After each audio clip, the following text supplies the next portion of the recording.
Today, our mission is all about mastering everyday English. We're calling it your confidence kit for common scenarios.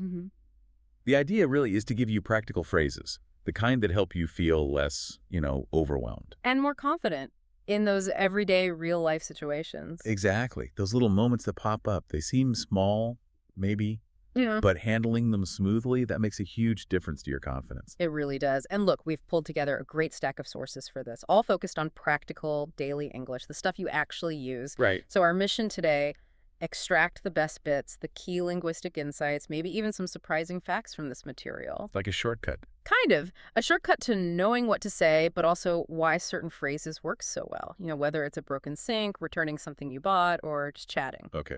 Helping you communicate clearly, confidently. And with that deeper understanding of sort of the subtle power behind these everyday words. Okay, let's unpack this then. Starting with a scenario I think we've all faced. Go on. Picture this. You wake up, middle of a heat wave, and the air conditioner is making this awful noise. Oh, no, the dying robot sound. Exactly. Or, you go into the bathroom and there's that drip, drip, drip from the sink. Ugh. Onto the floor. Yeah. Or maybe the lights are just flickering constantly, like something out of a movie. It's annoying. Totally annoying. And after that first groan, your thought is, okay, who do I call? Right. And what's fascinating here from our sources isn't just the problem itself, it's the cultural solution in the language. Meaning? Well, in many English-speaking places, there's this really useful general term, a handyman. Ah, yes. A handyman. Exactly. And this person isn't usually a specialist, like a dedicated plumber or electrician. They're versatile. A general problem solver. Pretty much. For those common household things, doors that stick, taps dripping, maybe minor electrical stuff. So it sort of reflects a system geared towards convenience. One person for several small jobs. You could say that. It's a subtle cultural insight, maybe. This idea of consolidating practical problems, looking for efficiency. Okay, so it's not just a job title. It's sort of a whole approach. Yeah. And speaking of those specific problems, the sources highlight key terms. Like, with the flickering lights, you might need to check the power box. Which is the circuit breaker panel, right? First place, you look for electrical glitches. And that drip, drip, drip, we just say the sink is leaking. Simple, direct. Knowing the terms definitely helps when you're trying to explain what's wrong. It makes a huge difference. And once you know the problem and who to call, the sources give us some really useful phrases. Okay, like what? Well, first, just to show you're handling it, a simple, reassuring line. Don't worry, I already called a handyman. I like that. Direct. Shows initiative, puts people at ease. Right. Communicates competence. Takes the stress down. Yeah, that reassurance is key. And then this one is clever. While he's at it. Ooh, explain that one. It's a great way to add another small task when someone's already there doing a job. It feels efficient. Yeah. Respectful of their time, almost. So like, while you're at the shop, could you grab some milk? That kind of thing. Exactly, or in the home repair situation. While he's fixing the AC, maybe he could look at that leaking sink too. Ah, I see. It leverages the fact they're already there, makes the extra request seem smaller, less of an imposition. Precisely. Shows you're thinking ahead. And then sometimes, let's be honest, you walk into a room or look at your house, and it just feels like everything is breaking down at once. Been there. For those moments, there's a great informal phrase. This place is falling apart. Yes, a bit dramatic maybe. A little. But it perfectly captures that feeling, doesn't it? When everything seems to be in bad shape, it's relatable. A good way to vent. Definitely heard that one used, and probably used it myself. Me too. And that actually leads nicely into another phrase. For when there's just a lot to do. Okay. You can say someone to have their work cut out for them. Ah, right. Meaning they have a big job ahead, a challenge. Exactly. So you could definitely say, wow, the handyman has his work cut out for him today. AC, sink, and the wiring. Makes sense. But it's broader too, right? You can use it for yourself. Like, I really have my work cut out for me with this project deadline looming. Yeah, absolutely. It works for physical jobs and mental tasks, anything that's a big undertaking. It nicely signals the scale of the effort involved. It's a good one. Shows you recognize the challenge. Mm-hmm. Okay, so let's shift gears. From leaky sinks to shopping troubles. Ah, another universal experience. Totally. We've all been there. You buy something, maybe a shirt, get it home. So excited. And drat, wrong size. Or there's a small flaw you didn't notice, a tear maybe. It's frustrating. And you need to go back, talk to customer service, which can feel a bit awkward sometimes. How do you handle that smoothly? Well, the sources are pretty clear on this. Politeness and clarity are key. Always start with a polite, excuse me. Gets their attention, sets a good tone. Exactly. It's expected, culturally. Then, if you want to swap the item, the main phrase is, can I exchange it? Okay. Direct. Clear.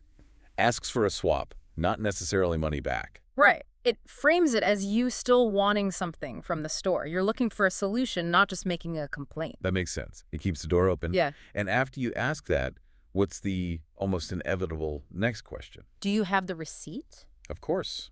Proof of purchase. Yeah. Gotta have it. Yep. Then they might give you options, like, would you like a bigger size or a refund? And you just answer clearly, right? A bigger size, please. Or I'd prefer a refund. No confusion. Exactly. Knowing these standard questions and having your answer ready just makes it less stressful.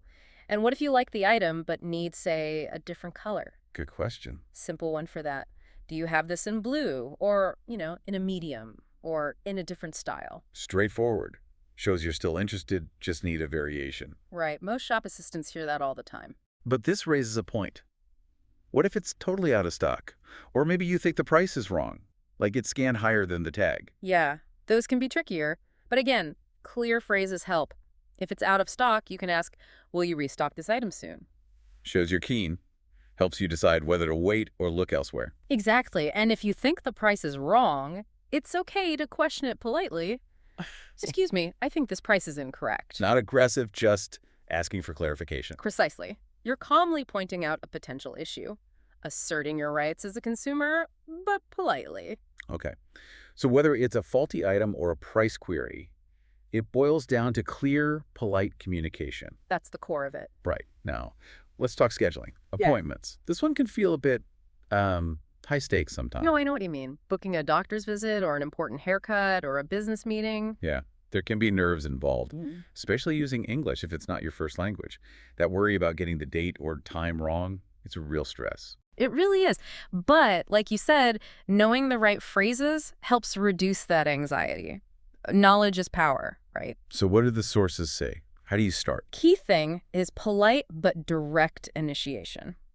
You could say, I'd like to book an appointment with Dr. Smith, please. Be specific if you can. Okay. Or more generally. Can I schedule an appointment with? Fill in the blank, the hairdresser, the consultant, whatever. Clear intention, no beating around the bush. Signals you're ready to commit to a time. That's a good professional start. Then comes the inevitable question from them, right? What day and time work best for you? Usually, yes. And you have options for answering. You can be specific. Is Thursday morning available? Let them check quickly. Or more general. Yeah. If you're flexible but have a preference, I'm available in the morning. Or the afternoon works for me. And what if you're really open? You can just turn it back to them. What time works for you? Or what do you have available? Shows flexibility, keeps things moving. Okay. But what if your first choice, say Thursday morning, isn't free? You don't want to just hang up. Absolutely not. Stay flexible. The sources suggest responses like, no problem, what other times do you have? Nice and easy. Or even, I'm pretty flexible, what do you suggest? This empowers them to find a slot for you. It often smooths the process. Good tip. Being adaptable helps everyone. And once you agree on a time. Always good to confirm. Just ask, could you confirm the appointment? Maybe repeat the day and time. Ensures everyone's on the same page. Avoids mix-ups. Smart. And then just end politely. Yep. Simple, thank you for your help and see you then. Or, okay, looking forward to it. Polite, professional closing. Excellent. Managing expectations, being courteous, great advice. Mm-hmm. Okay, let's bundle two common public situations together now. Taking a taxi and eating out. Prime opportunities for real-world English practice. Exactly. Can feel a bit daunting maybe, but also exciting. And a few key phrases go a long, long way. Let's start with taxis. Right. Imagine you get in, it's a fairly long ride. That silence can feel a bit awkward sometimes, can't it? It can. Or maybe you just want a pleasant interaction. So the sources suggest simple, friendly greetings, just to break the ice. Good afternoon. How's your day going? Or even just, hi, how are you today? Small gesture, big impact on the tone of the ride. Definitely. And, small talk in a taxi isn't just about practicing. It can be a little window into local life, a brief connection. True. So what kind of things are safe to ask? You don't want to get too personal. No, definitely not. Stick to safe, neutral ground.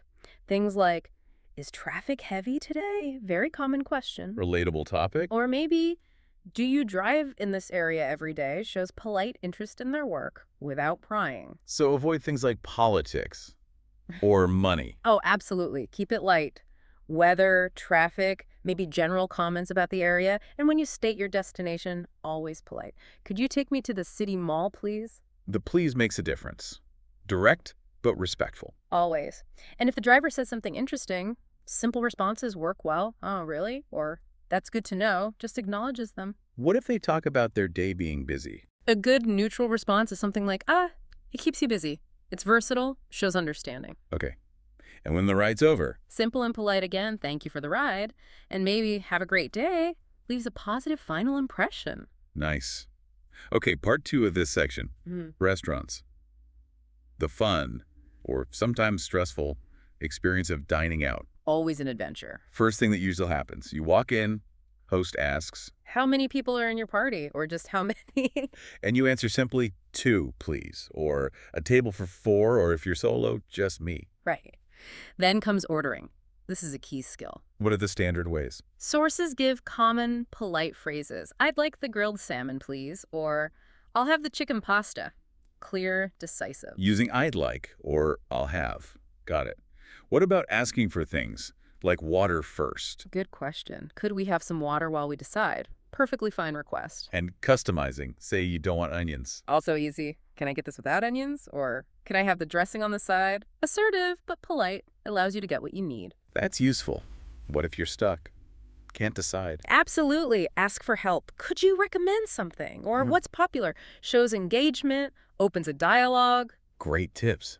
But what if you do need more time? You feel rushed. Don't feel rushed. Just politely ask for a moment. We need a few more minutes, please. Could you give us a little more time? Both are fine. They understand. Okay. And finally, the meal's over. You're ready to leave. How do you ask for the bill? The standard polite phrase is, could we have the check, please? Or sometimes the bill, please. Keeps everything smooth right to the end. Lets you focus on enjoying the food and company. Wow, okay. We have covered a lot of ground today. We really have. From, things breaking down at home to shopping returns. Scheduling appointments, taxi chats. Right, and ordering food. It's amazing, isn't it, how these phrases, which seem quite simple on the surface, when you understand the little nuances, the cultural context, they can make such a difference in just feeling comfortable day to day. Absolutely, and that's the core point, really. What we've talked about today, it's more than just learning vocabulary lists. It's about confidence. It's about building confidence, yes, but also enabling real connection, making your experience in an English-speaking place richer, easier. You're not just saying words, you're participating properly, asserting your needs, showing respect. Exactly. These phrases are like keys. They unlock smoother, more confident interactions every single day. So here's something to think about as you go about your day. A final thought for you, our listener. Okay. How many of those small, everyday interactions do you just navigate on autopilot? Maybe feeling a tiny bit anxious or just trying to get through them? Out of habit, maybe. Right. So what if? Yep. What new insights, what connections, maybe even what opportunities might open up if you consciously tried using just 1 or 2 of these practical phrases we discussed? Armed with that bit of understanding about why they work. Exactly. Think about that ripple effect. A little more clarity, a little more confidence. What could that change in your world?